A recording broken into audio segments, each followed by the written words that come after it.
Karl Marx, the argument that history itself has an engine, and it runs on conflict.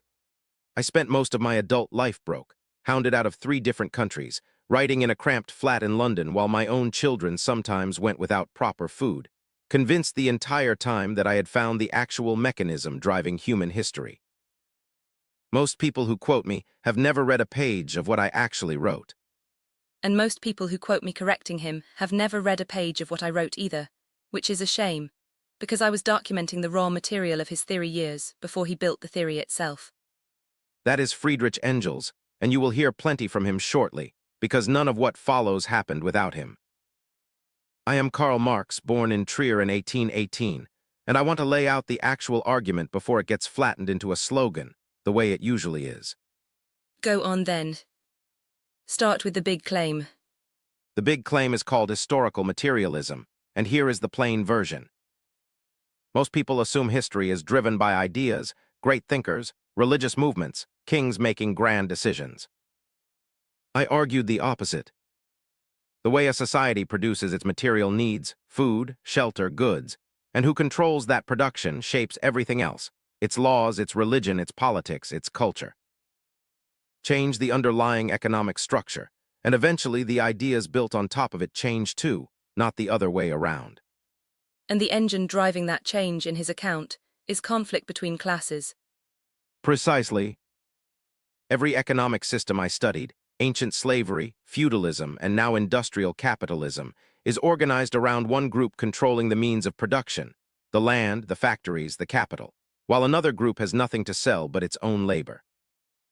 Those 2 groups have fundamentally opposed interests, no matter how much the system tries to disguise that fact as natural or fair.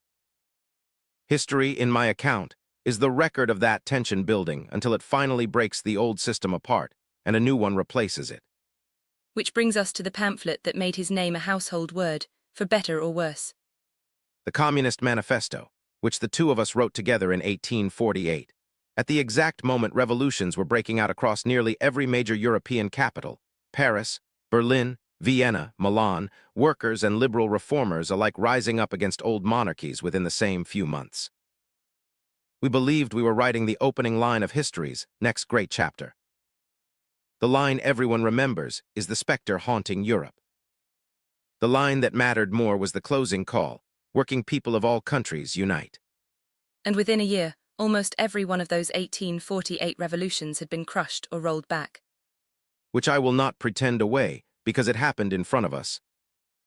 The old order proved far more resilient than we expected, and it is the first, uncomfortable lesson in taking our theory seriously rather than worshiping it. The predicted collapse did not arrive on our timeline. That failure sent me into decades of harder economic study, trying to understand exactly how capitalism actually functioned underneath the surface, which led to the book I consider my real life's work. Before we get there, it is worth dwelling a moment longer on those revolutions, because the details matter more than the summary suggests. Paris saw a monarchy fall within days. Vienna forced its long-serving chancellor into exile. Berlin's king was briefly humiliated into promising a constitution. For a few extraordinary months, it genuinely looked like the old aristocratic order across an entire continent might collapse at once.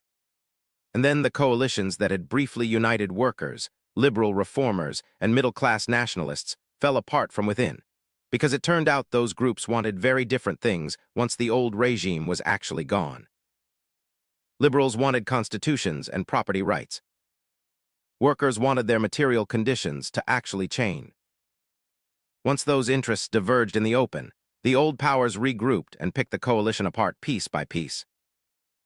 I took that lesson seriously for the rest of my life, that a revolution needs more than a shared enemy. It needs a coalition whose interests do not quietly split apart the moment the fighting stops. For now, let me give you the core mechanism from the book I eventually finished proving right, Capital, the first volume of which appeared in 1867, with 2 further volumes he never lived to complete, which is a story for my half of this conversation. The part people most often get wrong is called surplus value. A worker's labor creates value. The owner of the factory pays that worker a wage, but the value the worker's labor actually produces during the working day is greater than that way. That gap, the difference between what labor produces and what labor is paid, is surplus value, and it becomes the owner's profit. I did not claim individual factory owners were cartoonish villains twirling mustaches. I argued the entire system runs on extracting that gap, structurally, whether any particular owner is cruel or perfectly decent. Make that concrete for people, because surplus value sounds abstract until you actually picture it. Think about a coffee shop. The raw beans, the milk, the paper cup, and the wages paid to the barista for the few minutes it takes to make one drink add up to some modest total cost. The drink sells for several times that amount. Rent, equipment, and reasonable business risk explain part of that gap, certainly. But the barista, whose actual labor turns raw ingredients into a sellable product, rarely captures anywhere near the difference between the cost of the ingredients and the price on the receipt. Where exactly that gap goes, and who deserves how much of it, is precisely the argument I spent capital trying to work through with real historical and statistical rigor, not just moral outrage. And I want to be honest about something here, because serious history requires it. He was not simply a detached theorist running numbers from comfort. After being expelled from Prussia, then France, then Belgium for his political writing, he spent the final decades of his life in London in genuine, grinding poverty, several of his own children dying young in conditions that poverty made considerably worse. He believed with total conviction that he was uncovering the actual logic of history, and he paid for that conviction with real personal cost, which does not make the theory correct, but it does mean he was not playing games. I would rather be judged on whether the theory holds up than on how much I suffered for believing it. And the honest test of any theory is whether reality eventually pushes back on it. Mine did repeatedly, in ways I want the next part of this conversation to take seriously rather than skip past. It is also worth admitting that serious critics were pushing back even during his own lifetime, not only decades later with the benefit of hindsight. Fair, and I will not pretend otherwise. Anarchist contemporaries like Bakunin argued my whole framework, seizing state power on behalf of the working class, would simply produce a new ruling class of party officials rather than genuine liberation, a warning that reads uncomfortably well once you know what happened in the following century. Other economists of my own era argued my labor-based theory of value could not properly account for how prices actually behave in real markets full of shifting supply and demand. I did not have satisfying answers to either objection while I was alive, and I do not pretend to have manufactured them since. It will. Because I was watching the raw material of this theory up close for years before he ever systematized it, inside an industry he never worked in himself, and I think that gives me a different kind of authority to push on where he was right, and where the record has genuinely complicated him. Then take the floor and do it properly, because I would rather be argued with honestly than flattered carelessly. Stay with us. In part 2, you get my half of this partnership, the factory floor I actually documented firsthand, the fortune I spent decades quietly funneling into keeping this man and his family alive, and where history has been kindest and cruelest to both of us since.